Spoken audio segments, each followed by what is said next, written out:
1 Samuel chapter 8. Israel asks for a king. When Samuel grew old, he appointed his sons as Israel's leaders.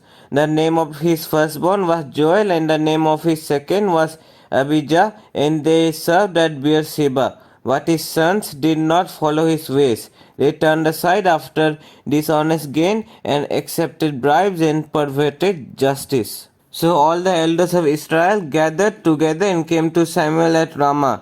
They said to him, "You are old, and your sons do not follow your ways. Now appoint a king to lead us, such as all the other nations have." But when they said, "Give us a king to lead us," this displeased Samuel, so he prayed to the Lord. And the Lord told him, "Listen to all that the people are saying to you. It is not you they have rejected, but they have rejected me as their king, as they have done from the day I brought them up out of Egypt until this day, forsaking me and serving other gods, so they are doing to you. Now listen to them, but warn them solemnly, and let them know what the king who will reign over them will claim as his rights." Samuel told all the words of the Lord to the people who were asking him for a king. He said, "This is what the king who will reign over you will claim as his rights. He will take your sons and make them serve with his chariots and horses, and they will run in front of his chariots. Some he will assign to be commanders of thousands and commanders of fifties, and others to plow his ground and reap his harvest, and still others to make weapons of war and equipment for his chariots. He will take your daughters to be perfumers and cooks and bakers. He will take the best of your fields and vineyards and olive groves and give them to his attendants. He will take a tenth of your grain and of your vintage and give it to his officers and attendants. Your male and female servants and the best of your cattle and donkeys he will take for his own use. He will take a tenth of your flocks, and you yourselves will become his slaves. When that day comes, you will cry out for relief from the king you have chosen, but the Lord will not answer you in that day." But the people refused to listen to Samuel. "No," they said, "we want a king over us. Then we will be like all the other nations, with a king to lead us and to go out before us and fight our battles." When Samuel heard all that the people said, he repeated it before the Lord. The Lord answered, "Listen to them and give them a king." Then Samuel said to the Israelites, "Everyone go back to your own town." 1 Samuel chapter 9. Samuel anoints Saul.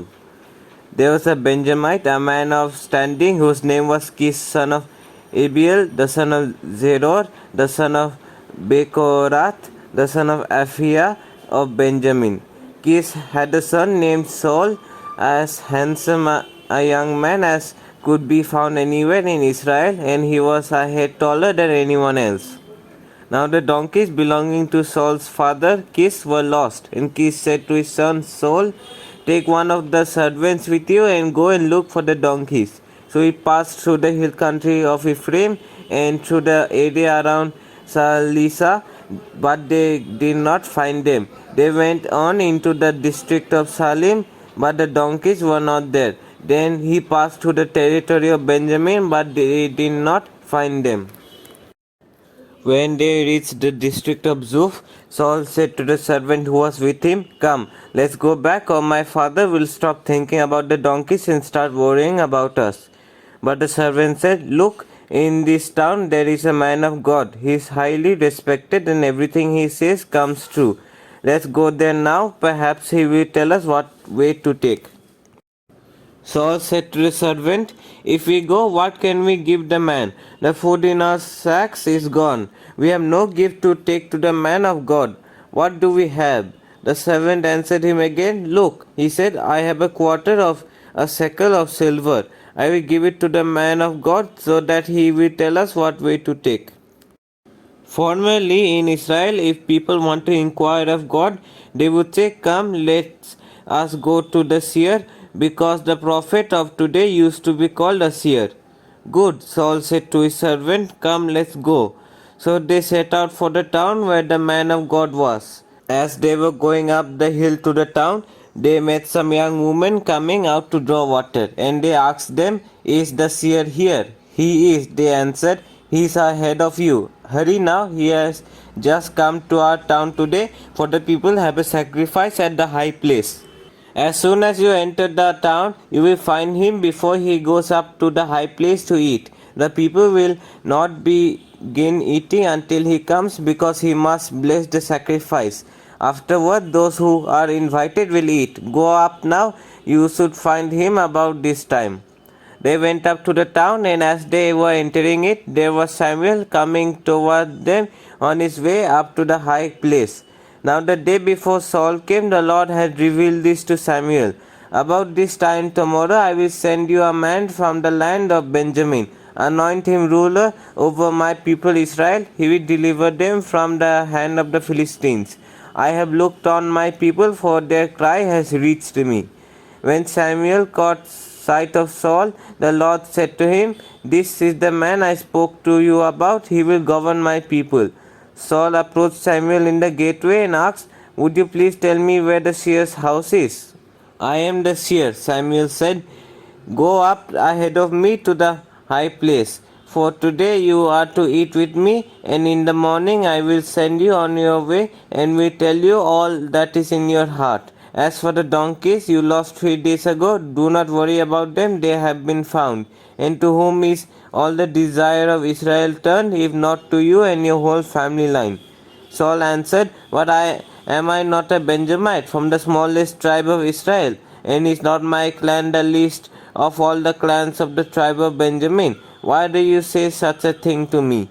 Then Samuel brought Saul and his servant into the hall and seated them at the head of those who were invited, about 30 in number. Samuel said to the cook, Bring the piece of meat I gave you, the one I told you to lay aside. So the cook took up the thigh with what was on it and set it in front of Saul. The Samuel said, Here is what has been kept for you. Eat, because it was set aside for you for this occasion from the time I said, I have invited guests. And Saul dined with Samuel that day. After they came down from the high place to the town, Samuel talked with Saul on the roof of his house. They rose about daybreak, and Samuel called to Saul on the roof, Get ready, and I will send you on your way. When Saul got ready, he and Samuel went outside together. As they were going down to the edge of the town, Samuel said to Saul, Tell the servant to go on ahead of us. And the servant did so. But you stay here for a while, so that I may give you a message from God. 1 Samuel chapter 10. Then Samuel took a bottle of olive oil and poured it on Saul's head and kissed him, saying, Has not the Lord anointed you ruler over his inheritance? When you leave me today, you will meet 2 men near Rachel's tomb at Zelzah on the border of Benjamin. They will say to you, The donkeys you set out to look for have been found, and now your father has stopped thinking about them and is worried about you. He is asking, What shall I do about my son? Then you will go on from there until you reach the great tree of Tabor. 3 men going up to God at Bethel will meet you there. One will be carrying 3 young goats, another 3 loaves of bread, and another a skin of wine. They will greet you and offer you 2 loaves of bread, which you will accept from them. After that you will go to Gibeah of God, where there is a Philistine outpost. As you approach the town, you will meet a procession of prophets coming down from the high place with lyres, timbrels, pipes, and harps being played before them. And they will be prophesying. The Spirit of the Lord will come on you in power, and you will prophesy with them, and you will be changed into a different person. Once these signs are fulfilled, do whatever your hand finds to do, for God is with you. Go down ahead of me to Gilgal. I will surely come down to you to sacrifice burnt offerings and fellowship offerings, but you must wait 7 days until I come to you and tell you what you are to do. Saul made king. As Saul turned to leave Samuel, God changed Saul's heart, and all these signs were fulfilled that day. When he and his servant arrived at Gibeah, a procession of prophets met him. The Spirit of God came on him in power, and he joined in their prophesying. When all those who had formerly known him saw him prophesying with the prophets, they asked each other, What is this that has happened to the son of Kish? Is Saul also among the prophets? A man who lived there answered, And who is their father? So it became a saying, is Saul also among the prophets? After Saul stopped prophesying, he went to the high place. Now Saul's uncle asked him and his servant, where have you been? Looking for the donkeys, he said. But when we saw they were not to be found, we went to Samuel. Saul's uncle said, tell me what Samuel said to you. Saul replied, he assured us that the donkeys had been found, but he did not tell his uncle what Samuel had said about the kingship. Samuel summoned the people of Israel to the Lord at Mizpah and said to them, this is what the Lord, the God of Israel, says. I brought Israel up out of Egypt, and I delivered you from the power of Egypt and all the kingdoms that oppressed you. But you have now rejected your God, who saves you out of all your disasters and calamities. And you have said, no, appoint a king over us. So now present yourself before the Lord for your tribes and clans. When Samuel had all Israel come forward by tribes, the tribe of Benjamin was taken by lot. Then he brought forward the tribe of Benjamin, clan by clan, and Matri's clan was taken. Finally, Saul, son of Kish, was taken. But when they looked for him, he was not to be found. So they inquired farther of the Lord, has the man come here yet? And the Lord said, yes, he has hidden himself among the supplies. They ran and brought him out, and as he stood among the people, he was a head taller than any of the others. Samuel said to all the people, do you see a man the Lord has chosen? There is no one like him among all the people. Then the people shouted, long live the king. Samuel explained to the people the rights and duties of kingship. He wrote them down on a scroll and deposited it before the Lord. Then Samuel dismissed the people to go to their own homes. Saul also went to his home in Gibeah, accompanied by valiant men whose hearts God has touched. But some scoundrels said, how can this fellow save us? They despised him and brought him no gifts. But Saul kept silent. 1 Samuel chapter 11. Saul rescues the city of Jabez. Nahas the Ammonite went up and besieged Jabez Gilead. And all the men of Jabez said to him, make a treaty with us and we will be subject to you. But Nahas the Ammonite replied, I will make a treaty with you only on the condition that I gouge out the right eye of every one of you and so bring disgrace on all Israel. The elders of Jabez said to him, give us 7 days so we can send messengers throughout Israel. If no one comes to rescue us, we will surrender to you. When the messengers came to Gibeah of Saul and reported these terms to the people, they all wept aloud. Just then Saul was returning from the fields behind his oxen, and he asked, what is wrong with everyone? Why are they weeping? Then they repeated to him what the men of Jabez had said. When Saul heard their words, the Spirit of God came on him in power, and he burned with anger. He took a pair of oxen, cut them into pieces, and sent the pieces by messengers throughout Israel, proclaiming, this is what will be done to the oxen of anyone who does not follow Saul and Samuel. Then the terror of the Lord fell on the people, and they turned out with one accord. When Saul mustered them at Bezek, the men of Israel numbered 300,000 and those of Judah 30,000.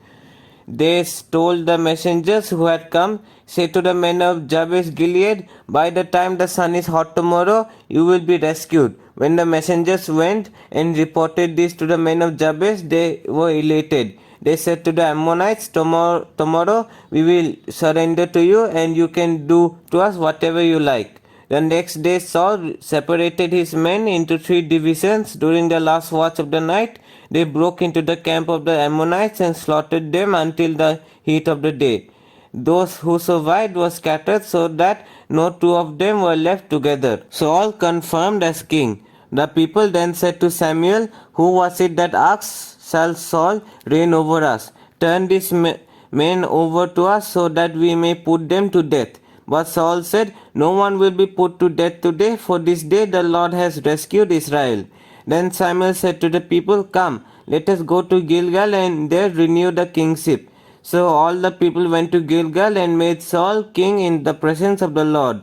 There they sacrificed fellowship offerings before the Lord, and Saul and all the Israelites held a great celebration.